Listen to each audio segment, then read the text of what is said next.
And welcome back to Hannity. So as the city of San Bernardino continues to come to grips with the horrific shooting yesterday that took the lives of 14 innocent people and injured 21 more, well, you have some people on the left politicizing this tragedy.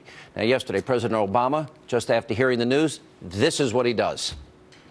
We have a pattern now of mass shootings in this country that has no parallel anywhere else in the world. And there are some steps we could take, not to eliminate every one of these mass shootings, but to improve the odds that they don't happen as frequently. We don't yet know what the motives of the shooters are, but what we do know is that there are steps we can take to make Americans safer. Now, the president is not the only Democrat who uses every opportunity that he can to push through a radical gun control agenda. Here's what Hillary Clinton said yesterday before the world learned about the San Bernardino shooting. 90 Americans a day die from gun violence, homicides, suicides, tragic avoidable accidents. 33,000 Americans a year die. It is time for us to say we're going to have comprehensive background checks. We're going to close the gun show loophole. We're going to close the online loophole, close the Charleston loophole, end the immunity for the gun makers and sellers.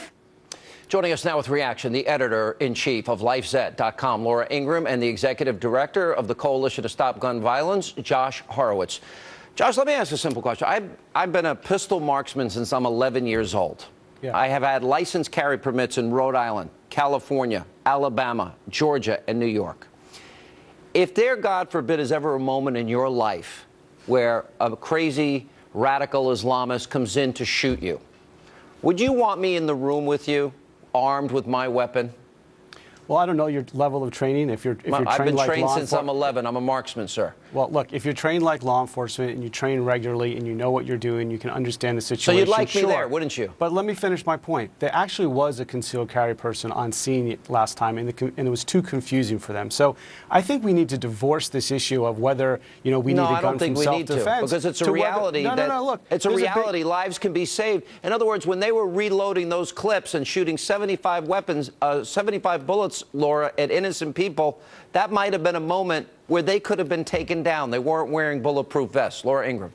First of all, Sean, I'd like to be in the room with you, so I'm just going to be on the record of saying that. Whether you train every day, whether you trained 6 months ago, or whether you're a law-abiding citizen with a pragmatic, prudent sense of self-defense, we have a lot of Americans today who are watching this show who are living in fear. They're in high-crime areas where it's very difficult to purchase a gun. It's very difficult for many single women to own firearms in many metropolitan areas. The poorest of the people, the most vulnerable Americans, are the ones who suffer the most from this reflexive attitude that guns are the problem. I reject any opportunity that the left is taking to blame law-abiding gun owners or the Second Amendment folks for what happened yesterday. It was a horrific act by criminal people of an Islamic background. We'll find out what that had to do with all of this. But shifting this to some gun control argument is predictable and, frankly, not helpful at all. And I'm sure Josh is a great guy, but Josh, we're leaving people really vulnerable out there, and gun control will do nothing to save the lives of innocent people. The bigger question is, you've talked about, I've listened to the last section. You've already talked about how these folks are probable terrorists. I don't know that, but let's just say they are. Why are we making it so easy for them to get firearms? There are two questions here. You have a self-defense question. I get that.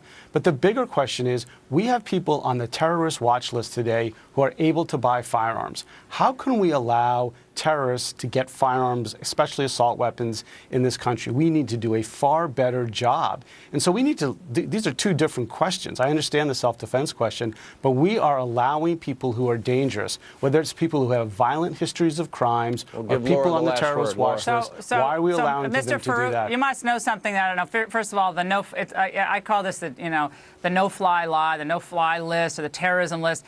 If people cared about all these issues, if you cared a lot about this criminality in the United States, I'm sure you'd be leading the charge to shut down the border, to close up all this outrageous migration of criminals in our country, been let loose on the streets of the United States today. I don't hear any of these anti-gun people out there talking about the 179,000 criminal aliens who are now on our streets. So forgive me if I don't think there's a lot of credibility on this issue. We have a criminal problem in the United States. We do not have a gun owner problem in the United States. States. These were criminals. They had pressure cooker, it looks like, technology bombs. You don't have to go to a gun store to get a pressure cooker, last time I checked. All right, But we got to leave it ones that there. didn't explode. Laura, well done. Thank you. Appreciate it.